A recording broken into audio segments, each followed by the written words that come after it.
I don't think this came through in the intro. So Chad has this quote that he says to me all the time is, when was the last time you did something for the first time? Today was Nick's first speech ever.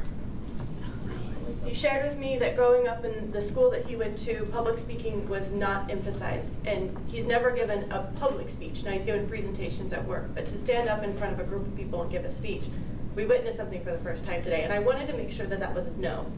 And the reason I wanted to make sure that that was known is because you stood up here today like a veteran at this. You were so good that I was like, I think you're a liar. I think you used to give speeches to those chickens. And you just were like, no, I've never done this before. I was just blown away. I had this sense that you would do really well, just from our conversations and how you came into this group as a guest and you introduced I remember the first time you were a guest and you stood up and you gave kind of the comments at the end of the meeting and you were very articulate. And so when you sent me your speech introduction and you were saying these things to look for, you mentioned I want to be fluid and understandable, I want people not to be bored, and I don't want my accent to be an obstacle for my audience. I'm using my own words there, but that's what I took away. Well, it was not boring in any way.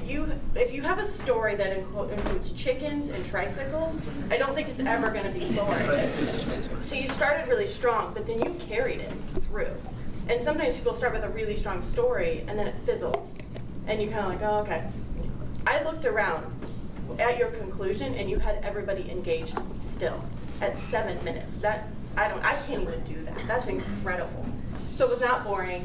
I think it was very easy to understand and follow along. So I want to spend a little bit of time talking about your accent, because you've mentioned that a couple of times now.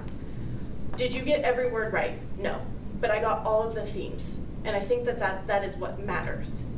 And I want to say something because this comes up in this group, and we have a lot of different perspectives about accents and things like that. I personally love somebody that has an accent, because here's my thought. If we all sound the same, do we all start to sound the same? And we miss out on perspective, and we miss out on culture. And that's something that's very important to me, and then I like to project it, that it's very important to the rest of the world. Your accent does not get in the way. Do I think you need to slow down sometimes? Yes. Do I think body language is your friend, and you did it very effectively today? Yes. Because in body language, we get the message. So if I'm not understanding your words, I can understand your body language, and that helps me continue to understand the story or the theme that you're delivering today. So all of that you did so well today. You didn't talk too fast. Sometimes in your storytelling, you get a little fast because you get excited.